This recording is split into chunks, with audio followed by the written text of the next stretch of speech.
大家好，我係貓哥啦。其實咧，今日嚟到呢度就唔係我工作室啦，咁啊嚟到一個會客室，咁今日 VIP 啦，咁啊好高興邀請到 MINI GT 嘅老闆啊 Glen 啦，咁啊很高興可以見到你這次的。其實歡迎來到我的 YouTube 頻道。其實我就是很高興，平常就是一直在看你們的產品啊，這次第一次看到真人，其實蠻奇妙的這個感覺，真的，我也沒有想到能預約，我想想看啊，試一下，然後成功預約了。那其實這次抓你上來，其實當然又會有很多的網友問題啦，還有我自己的一些問題了，這次可以和你就是暢談一下。可以，那就準備好了嗎？還有一些酸民的問題。不會，我盡量。好了。其實呢，我也很好奇，第一條問題就是MINI GT 這個名字其實是怎麼來的？其實是不是你自己很喜歡 Gran Turismo 這個字，還是別的原因呢？事實上是那時候在想，我們這個新的品牌，因為那個時候公司內部在討論的時候是，它是一個系列，還是要怎麼樣去運作這個1:64？我想要做這個模型。那後來我們決定說是要它是一個獨立的品牌，只做1:64，不做其他的，所以本來一開始是有人甚至建議說，那就是 TSM 的1:64的系列。對。可是我想不要，我想要一個很專注的品牌，因為它的一些設計的方法、marketing 的方法都會是不同的。所以那我們就在想說，那要怎麼想的名字？那後來就從我最喜歡的車子的 category 就是 Grand Touring 開始，然後就想說用把 Mini 跟我最喜歡的 category 合在一起，就是這樣。哦，原來是這樣子。那後來其實我也想問一下，那當中其實有沒有出現過別的一些名字？有沒有想象過？現在已經有點忘了，可是那個時候也是出了，因為事實上很複雜，因為假如你說20幾年前可能還比較簡單，現在是想了名字後還要看有沒有商標，有沒有網址，有沒有web page，然後哇雜七了很多東西。對，所以那時候是一大堆，可是後來也是哪些我事實上是不太記得。哦，原來是這樣，那大家能知道這個名字的有了，不要再問我了。一直他說什麼 MINI GT 什麼什麼的，對了。那其實我有看過你以前的一些訪問啊，那你之前是做一些比較大比例的車子，然後現在是到1:64的那些車子裡面，有沒有一些你覺得是要那個遇上的困難，還有一些什麼特別深刻的印象令你覺得哦，就是1:64的世界原來這麼難這樣子？我在其他的訪談上有講過，假如大家看 MINI GT 的一些產品，事實上跟一些其他品牌上不太一樣，就是當你做大型的模型，尤其是 larger scale 的時候，你會一直往裡面加東西。對。可是我的想法，我的看法是反過來，我認為到1:64的時候，是怎麼樣把它做到簡單，可是抓住那個車子原來設計的深邃。因為你的 material 很多人不知道，就是說1/64的車的厚度，那個金屬厚度，跟1/8車差不多一樣厚。是。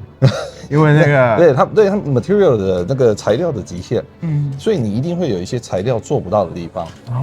那你最後你就只能選擇說你到底想表達的是什麼。可是我覺得那麼小的車硬要表達裝一大堆東西進去，事實上不漂亮的。對，你沒有裝到像複雜。我們常常做很多 OEM， 我們跟很多設計師來往，那設計師就常常像那種有一些真的車廠的設計師，他像那個停車，他不是有那個 sensor 在那個 bumper 上一個洞，他們就叫我們把它移除掉。他說好醜，那可是我說真車有。對，那我們想法就是這樣，就是說到1/64，你最後是想要抓住那個車型的深邃，那怎麼樣在什麼該留，什麼不該留，這個是很難的一個的做法。對，其實你們出現其實是帶給那1:64的市場是一個衝擊吧？那其實你有沒有其實說有些特別的車款，是你在這些年頭裡面你比較去那個深刻的，然後在那個怎麼做這個車型的時候，會發現哇，好難啊，這樣子。難倒是還好，因為我們如果是我自己是做到64%的那個 P3是 Terrail 的那個60的時候，因為那個車我在其他訪談有講過，說對我很重要的車。那時候我們開始想要做，然後我們幾乎做了所有的比例，1/8、12%、18、43到64。那我以為覺得說我對這個車已經是做到多到沒有感覺，可是我看到64%的時候，我還是很感動，我還是很喜歡，我還是覺得說。我的64%是目前為止我自己認為啦，有抓到它的神水最漂亮的一台。还是说看到还是很爱那个车？对，那我从来没有想过说，我做了这么多比例后，看到它，我还是会很喜欢它。对啊，因为那个车的比例你已经说了这么多年嘛，然后你到现在1:64的世界，你会觉得哇，还会有那个冲动是很对，看到的时候还特别是有，对，就还是很开心。事实上，对对对。那其实我自己就是刚刚讲到这个问题嘛，其实现在你们出的一些车已经，我们可以说是 CP 值超高的一个品牌，然后我自己也一直在做开箱，其实我也是主打那些 CP 值高。那其实玩家们也慢慢逐渐的成型，说你们也是一个 CP 值之选啊。对。那这个理念是不是你当初想要的，还是我想要别的，或者你未来有什么可以期望的一些理念呢？也并不完全说 CP 值，我觉得说 CP 值这个定义是可能你看怎么样去define 它。譬如说你说 Hot Wheel 才2块钱对不对啊？美国一些1:64大概是$4、$5，$12、$15是到2-3倍啦。这样子来讲的话，CP 值是高吗？也很难说。可是当然讲，你把整个1/64，或者甚至把一些1:43放进来比较的话，的确 CP 值是高，所以是看是什么角度。我们那时候做的想法就只是说，第一个是想要衔接那个缺口，就是很多早期收1/64的，你会觉得说啊 ，That's toy。你们真的 ，if you gonna call yourself a collector， 那你应该要毕业到1:43或18来，对，那个是一级升级，对，以后留给你儿子吧，move to big daddy's toy 这样子。可是我觉得不认为，因为尤其是亚洲的文化，小跟精致这是没有，不是小就是不好。对，那我们就认为说，那怎么样可以做成小，可是还能达到那个效果？那当然在价钱上我们还是有认为控制，因为我在马来西亚的访谈的时候也讲过，就是说我们早期前面10年的 TSM model， 我们跟很多品牌一样，是盲目的追求所谓最好的模型，或者 correct， 就走火入魔到说连个颜色就拿一个色卡可以蹲在那边对1个小时。可是到后来你会觉得说 ，between 多准确后，还有就是能不能 affordable。因为我们会买模型，是我们买不起真车，把 we want to enjoy 的。然后你再做一个他买不起的模型，那不是一种对爱到极致的事情嘛？对不对？真的买不起，然后模型也买不起，那好惨啊！对，那我觉得说那个意义是失去的，所以我们就认为说，那我们怎么样在一定的，还有就是说，在外国也有，就是有一些人为了要维持他这个 hobby，他甚至去打第2份工。牺牲他一些个人应该要做的事情，那我认为说那很痛苦的。对，因为那个价格其实你如果上到1:10、2:18这些价钱，已经几千块。不用啦，像我们现在1/43都已经到$100以上了。对了，已经很夸张，有些做很精致的，我见到那个价钱，哇，没错，怎么收藏？所以我会觉得说，你失去了，就算买得起，可是你失去了买 hobby 的这个，我们就说我们每天上班工作会遇到不顺心的事，对，你看到 hobby 应该是很开心，可是 hobby 变成你另外一个负担。对，这就是这就是你想做的一些。没错，所以怎么样在这所有想做的事情中间找到一个平衡，这就是 MINI GT set up 要做的事情。原来是这样。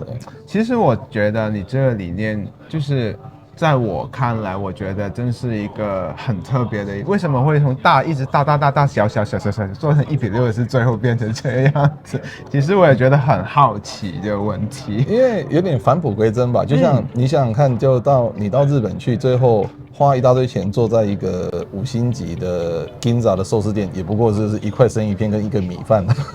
那不是一整个餐的返璞归真的体现。对。到后来你会发现说什么是最简单？为什么米亚塔 MX-5在这么多年后大家很喜欢 ？Simple， 我也自己很喜欢。对啊，很简单的车啊。对，是不是很简单很 simple？It down to right, well balance， 简单的线条，很漂亮。模型也是这样，就是说你现在买可以很开心，你可以有各式各样，可以闪灯了，可以发出声音。对啊。But 15年后 ，Do you care for it？还是你会觉得那只是15年前一个老 gimmick， 那你就把它丢到旁边去。对，真的很感慨。你这样说的话，那其实我也有个提问啊。那其实你也去过这么多地方，也有看过这么多玩家。其实你觉得香港的玩家和其他亚洲地区的会有什么不一样的？我事实上觉得还好啦。有些人会觉得说，有一些香港的玩家在 criticism 上会就是批评上会比较 harsh。可是我认为说倒也不是，因为我觉得这只是网络时代，大家会有自己的想法是比较直接的表达出来。那这个表达出来的一个过程，会有冲击，大家有不同的意见。那这也是一个学习的过程。对，你 right or wrong 这没有一定的。那我们也很老实说，我们也说，就像从小到大，我们都希望考100分，可是不可能每次都考100分，这是实在。所以我也常常说，我们尽力去做，可是也有做不好就接受批评，然后下次再 do better。就这样子而已啊，没有什么，我觉得是事实的事嘛，任何事情就是这样子而已。这就是 MINI GT 的品牌的核心。其实大家都觉得你们是一个很愿意听玩家的诉求，还有很多的想法，你们真的会在听，其实很难得，难能可贵。因为我觉得自己有很多品牌，譬如说他说我不好，那不好就不好啊，怎么样？但你们会去想，会去改进，这其实也是我觉得哇，大家一定要继续这样支持这个品牌。如果没有了，就真的没有了，是不是？对，大家一定要支持。好的，现在那现在今天你是不是有带一些别的一些特别的款式会给我们看得到？我们今天最主要是我想借这个机会，就是说，因为这个是提前录影的关系，所以我们也都有比较时间好。是我们这次在展会上，将要展示一个新的技术。好了 ，Glen， 那这次的车展里面其实有一个重点的项目，就是关于你们的这个是我现在手上可以看得到，就是这个轮圈，是不是？那这个轮圈有什么特别的地方呢？这个轮圈事实上是我们内部叫是新世代的轮圈的那个设计，然后它一开始的时候是我们在研究说轮圈的细致度可以到什么样的程度。就回到之前大家问题的地方，就是说，对于模型的进步，我们一直在思考说 ，MINI GT 下一个进步是在什么地方？那我们是希望说，在轮圈跟一些塑胶这些零件的细节上，可以到达什么样的程度？那我们在研究了一段时间后，发现说，当然是可以做出相当细致的塑胶的开始，会比现在有的更细致，可是是需要外国的，譬如说那种。更高强度的那个压缩机、吸收机这些来制作才行。事实上，在中国这边做大量生产，没有那么多机器可以使用，或者那种材料。那怎么样以现有的东西来把它做出来这个课题，来开发的。那后来就是经过这一段时间的开发以后，我们达到大概我想要的90%左右。可是更重要一点是，不只是做出来，是成本的控制上，我们能达到我们目标的成本控制。所以这个新的轮圈不只是说达成了一个新的更细致，重要一点是我们在把它 implement 在2024以后模具上的时候，是不会对成本产生增加的，所以将是以现有的价钱内达到更精致的轮圈。那如果这样讲的话，就是未来的这些轮圈会安放在车模上面，是不是？是，就会从2024，因为当然还有一些虽然说国内的机器是做到，可是还是有一些安排在整个大生产流程上跟模具的设计上是需要逐步去改进，所以我们的目标是在2024开始新一代的模具的时候，会逐渐的去导入这一套新轮圈的设计，而且价格也是会保持现状。对，就是说不会因为这个轮圈影响价格，只要影响价格是其他的东西。那很夸张哎！那如果这样做的话，那就满足了现在我们很多玩家想，就是我们平常买回来就要做二改嘛，那现在不用，直接就可以直接输出了这样子。应该说二改还是有，因为每个人希望有个性的轮圈嘛。那只是说现有的轮圈，或者我们希望随车附做出来的轮圈能到。能更进一步的细致度上能做更好，是我们本来就该做的。那二改有的时候不是嫌轮圈不细致嘛，是希望大家有他自己的表现，或者他想要做出他有特色的改装。对了，那 Glen 这款是之前的 GT 500的这款是不是？那这次的在那个特别，我见到非常漂亮的蓝色，然后还有一些车型上面，其实那个进气孔那些散热孔的位置非常的漂亮哦。这次的，那这款其实有什么特别的地方呢？这款事实上，我们一直在想说。尤其是1:64的1:64的这个行业里面，通常街车比较多，然后赛车都做比较随便，因为真的要把像43或1/18，把它还原到他们那个水平，事实上在64不是很多人做。对。那我们一直在做，就是说大家之前看到像 MSA 啦，然后冷曼，然后我们现在做 Formula One， 然后现在就是 Super GT， 因为日本人的车就是。他们 graphic 很花俏，对，他们的花纹非常的复杂。对，像这台车就是后窗还有像镜面一样的后窗。我刚刚看到这个是电镀车是怎么样做成的？贴上去，对、贴上，哇！因为我们其实没有见过这一类的制作，因为之前没有看过玻璃窗会有电镀面。是，所以就是说做到说啊，我们想说假如你用现在手机效果好嘛，拍下去后几乎都快像43这样子，那就达成 MINI GT 那时候我们最重要的一个宗旨就是说，希望说64%的收藏拿出去给43:8的比，你丝毫不逊色。好了。然后我们现在第二款车款呢，也是大家很喜欢的保时捷了。那其实这次的话，这款有什么？我看到其实这非常精致了。然后你又说有一些需要改进的地方，我也想知道是什么地方了。已经很好了耶。这个车实际上很难做的地方，就是它就像有点像我刚才之前讲，像寿司一样，它因为它很简单，可是又极度的 iconic 有代表性的产品，所以抓到那个神髓是很难的。对。